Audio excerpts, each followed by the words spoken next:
Hello, good evening. This is Bronson's By Any Means Necessary fantasy baseball talk for Sunday night, moving into Monday. Start of a new week in your league. Hopefully you did well. I did pretty well, except in my money league, of course. Got my butt whooped, but I'm doing everything I can. It's just I feel like my hands are tied in this league a little bit. So there's nothing on the bench. And it's a categories league, so you can't really I can't hit sort by how many points a person scored or check ads and drops, stuff like that, keep up on the trends. It just kind of shows you, when you get a list of names, and you kind of got to go through and kind of read every one of them and kind of figure out what's going on. It's just the waivers is just a wasteland, and yeah, I don't know if I'm gonna make the playoffs in this league, honestly, but I'm gonna keep trying, keep working at it, keep tinkering with it, stay positive. And some good news in baseball. Wander Franco, the wonder prospect of the Tampa Bay Rays, is getting called up tomorrow, I believe. So he's definitely a guy you might want to go out there and get as soon as possible. As soon as you see this video, as soon as you watch this, watch the whole thing first, and then go get Wander Franco on waivers. Earlier today, recently, I just got back from the movie theater. I watched the Hitmans Wifes Bodyguard. I don't know why they made a sequel on that movie. It was kind of a dumb storyline, honestly, but I laughed. It was a good comedy, good funny movie. I don't think it was. Obviously, it's supposed to be an action movie more than a comedy, but I just found it really funny. It was hilarious. There was a lot of good lines, a lot of good. I just couldn't stop laughing. I was laughing throughout the whole movie. Ryan Reynolds was hilarious. Salma Hayek was quite funny. It's just good. I'm giving it a good review just because I was entertained, and I was laughing the whole time. So I know that wasn't the intention of the movie, but at least I left with a positive vibe, a positive feeling from the movie. So yeah, you should all go see that. Yeah, I don't have a whole lot else to say today. I guess it's gonna be one of those shorter videos, but let's get to the steaming high hitters for my recommendation to add. Just 4 random guys, not trying to replace anybody that's injured or anything. 4 guys who are really hitting really well right now. A couple of first basemen, starting with Brandon Belt of the Giants. He's probably the hottest hitter in baseball right now. CJ Cron of the Rockies seems to be trending back up. His ownership's at just below 50%, so that's probably going to change the next day or two. So you might want to get him now. Tony Kemp, second baseman and outfielder for Oakland, hitting really, really well right now. And John Birdie of the Miami Marlins. He is eligible in a lot of positions all over the infield. He's producing quite well for the Marlins as well, hitting at the top of the order. So tomorrow is not a whole lot of games tomorrow, and all the games kind of start later, so that gives you a lot, because usually the games are starting 10 a.m. in the morning, so you got to get those lineups set the night before or early in the morning before work or whatever, what have you. But tomorrow, the games don't start till about 5 o'clock. 5 o'clock Pacific time? No, Eastern time. I don't remember, but they start later in the day, so you get a lot more time to tinker with your lineups and set your lineups, so you don't really have to rush to do it before work or whatever. You kind of have most of your day. For those on the West Coast, you have pretty much your entire day, but for those on the East Coast, you basically get your morning. And a couple of streaming options for you. Got 3. Adbert Alzolay of the Cubs is due to come off the injured list tomorrow and pitch against Cleveland. There's some risk involved, as he hasn't pitched in a while. And his last start, he was dealing with blister problems, so he could potentially, that could flare up again. but all signs point to him being fully healed from that. And the Cleveland Indians, who are due to change their name to, most likely, my guess is because a lot of teams, franchises just aren't creative at all. They're going to be the Spiders, the Cleveland Spiders. But I really personally like the Tribe. I think they should just change it to the Tribe. They can still keep that that heritage that they've created.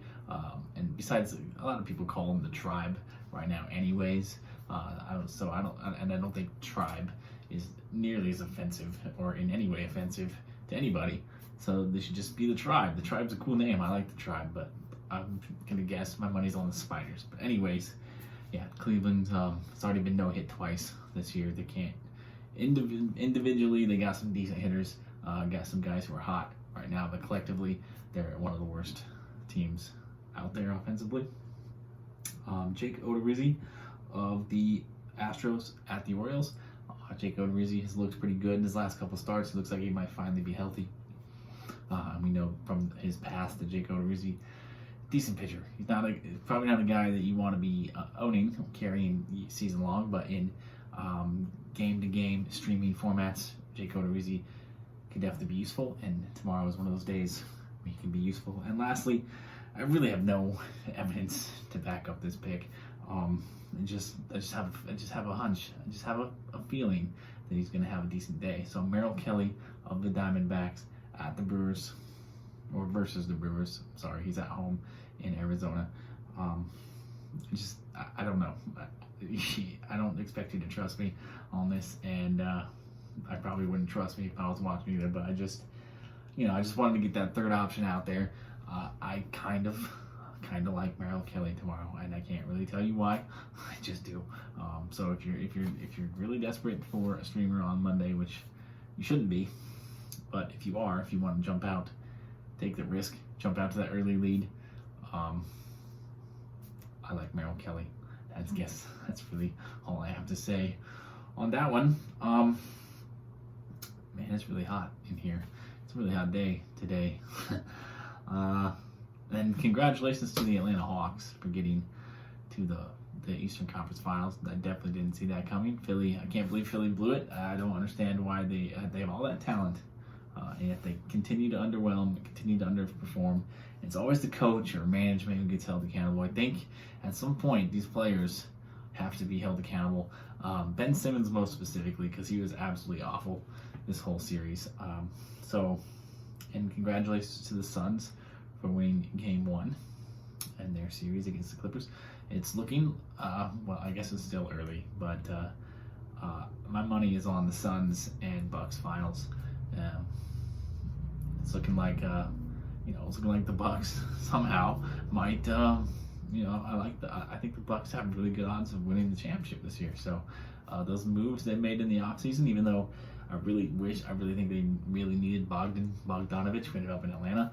I think that would have been the perfect move for them. I think that really would have set them apart from the rest of the teams in the East, even the Nets, if they would have got Bogdan.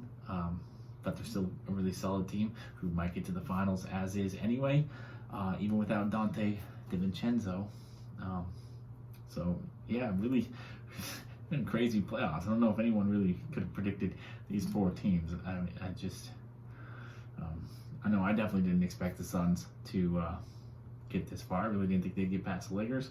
I definitely didn't think they were going to sweep Denver. The Clippers without Kawhi, I'm surprised they got this far. Atlanta, definitely didn't see Atlanta getting here. And the Bucks, especially after their collapse in Game 5, I thought there was no way they were getting past the Nets. But, man, the second round has been wild. I can't wait to see the Eastern Conference Finals. And now that I have my evenings free, I might actually be able to watch a little bit more playoff basketball than I was able to watch regular season basketball. So I'm excited to see how the rest of this plays out.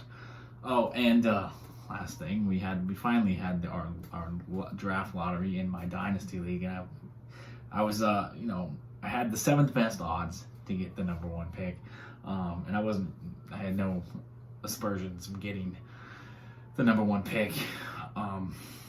But I was hoping, I was feeling pretty confident I was going to get at least top 8. Definitely top 10. No, I somehow fell all the way down to 13. I'm very upset about it. I'm very angry about it, actually. Like, I just feel like it's just one more little tiny stroke of misfortune in my life. Pick 13 when I should have been at 7. Tumbled all the way to 13. It's ridiculous. This universe, I swear, has it out for me. But I still have a smile on my face. I'm still being positive here. So, 13 though. I'm gonna try and trade back, even though I don't think anybody really cares to move up to 13. I'm probably gonna be stuck picking at that spot. But we'll see when draft day comes around. Maybe someone will fall. Maybe I'll love that guy and I'll be like, yep, cool. 13's fine. I get this guy. Or maybe someone will fall that I don't necessarily like, but someone else loves, and they fear that I might take him, or they fear the guy at 14 might take him, and they can't get him. They want to move up. That'd be great for me, beneficial for me. So, we still got some time till the actual draft happens. So, yeah. But yeah, that's all I have to say. This actually turned out to be a much longer video than I thought. So, I'm cool with it. Hopefully you guys are cool with it. Hopefully you're entertained by, the few minutes of blabbing the stuff that I do. If you're not, you can leave a comment. I'll work on it. But as always, I wish you a blessed day tomorrow. Good luck in your matchups next week. Peace, love, and nacho fries, friends.